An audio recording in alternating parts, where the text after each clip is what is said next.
Hi guys, welcome. My name is Elaine and today I'm going to be doing a quick unboxing of a vintage Hermes bag. So if you've been following along on this channel, you know I buy a lot of things from Brandier, which is a Japanese reseller on eBay. And so this is another one of those. But without further ado, let's open up this thing.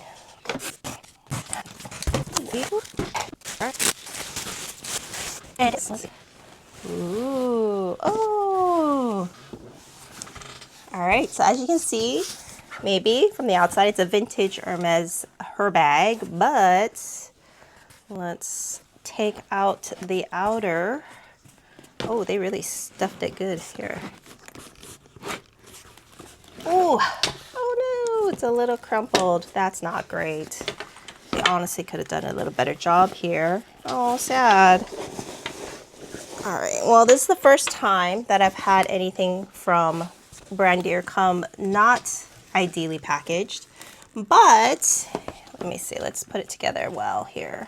Okay, and there is the shoulder strap, which I don't know if you know this, but you can buy replacement shoulder straps on Etsy that aren't as long and aren't as thin. So I definitely will be doing that for this bag.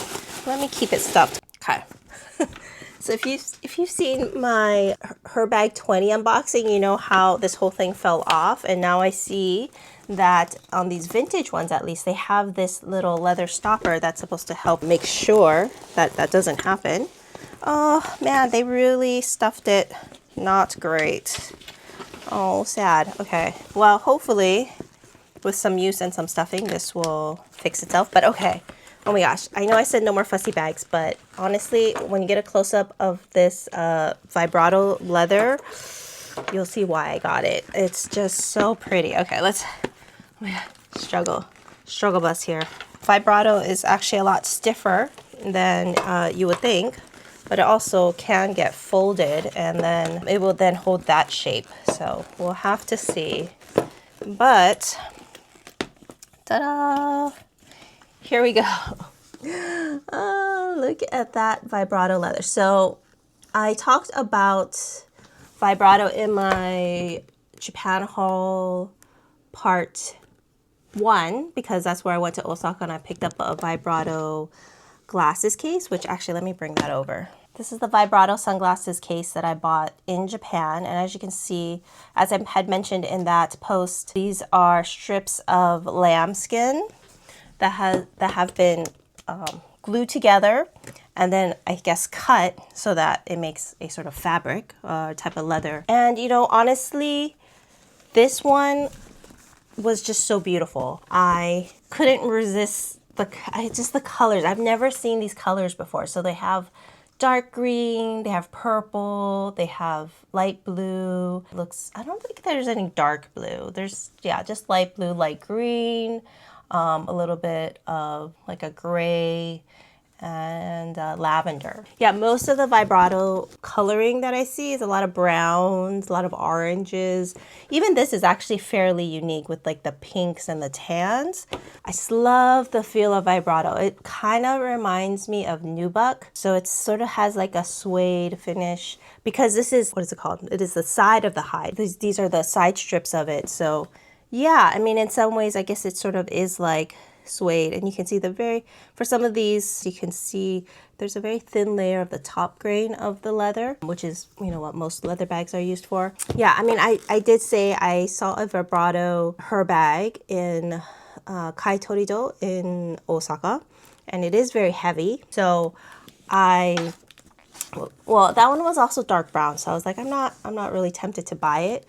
But when I saw this one on Brandier, this one, I did end up paying sort of their full price. You know, they'll sometimes knock the price down as the bag stays online. But I snapped it up right away because I fell in love with the coloring. I've just never seen this, especially the dark purple in with the green. It's so pretty. Yeah, I think when you first see it, you're like, oh, it kind of looks like a weird 70s type of coloring. It reminds me of those like blankets from the 70s. But when you see it up close and you realize that each of these little stripes are strips of leather, yeah, it's not something that they would make these days. I think it's just a little too labor intensive.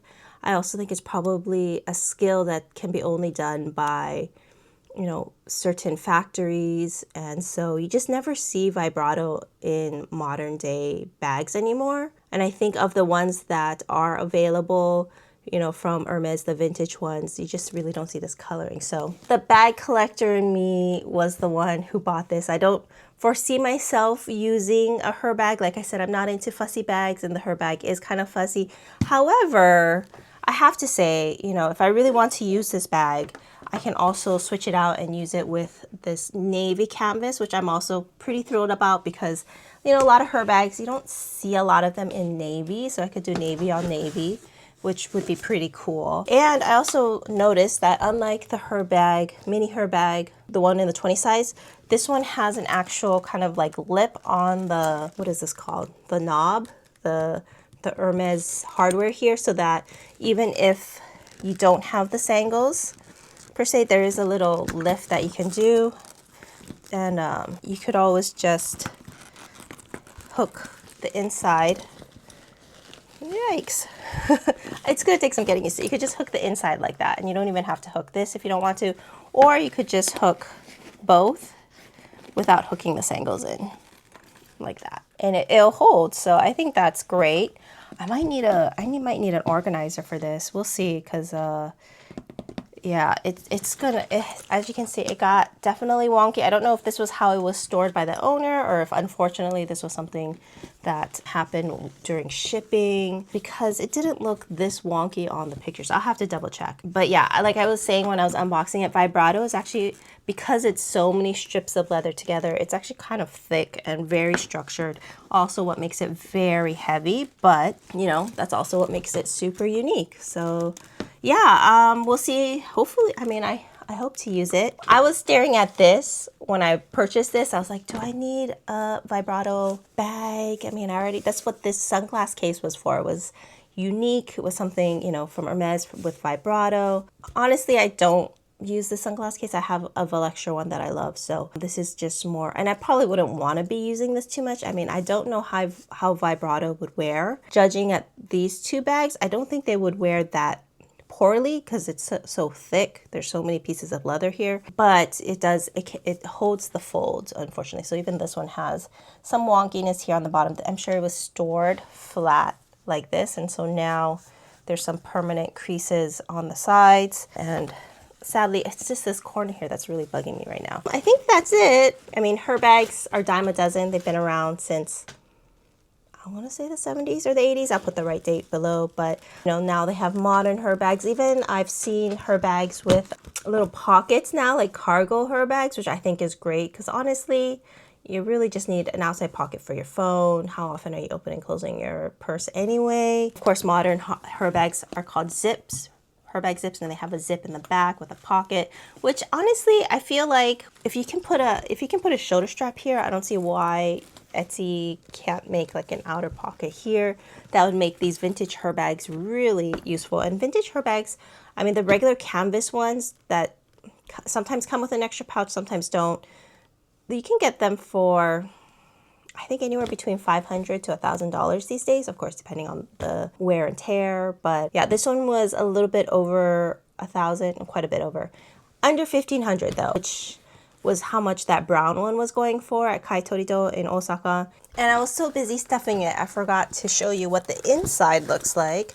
So for this Herbag, the inside is vibrato as well. So, you know, which kind of makes sense for the canvas ones. It's also just canvas. But if you have like a Herbag, like in any other type of bag, so I've seen vibrato used for like Kelly's, even these little small totes, I think they were called Ferrer totes. I think those have a different lining inside, but I actually really like that it's vibrato inside and out. I mean, of course, it does mean I do need to be a little bit careful what's in the interior, but I mean, I don't think vibrato can be scratched. It's quite durable, but yeah. And then inside, even the little pocket here is made from vibrato. So that's super exciting. Yeah, I will definitely come back with a full review once I use this bag, you know, at least 10 times or more. Let me know what you think. Do you guys have vibrato? I know one of you guys has a vibrato Herbag as well. You know, what color of vibrato do you have if you have it? And let's see if I can get used to this Herbag. I mean, I definitely want to use this bag. It's just, it's going to take some getting used to. But anyways, thank you guys so much for watching, and I hope to see you in the next one. Bye.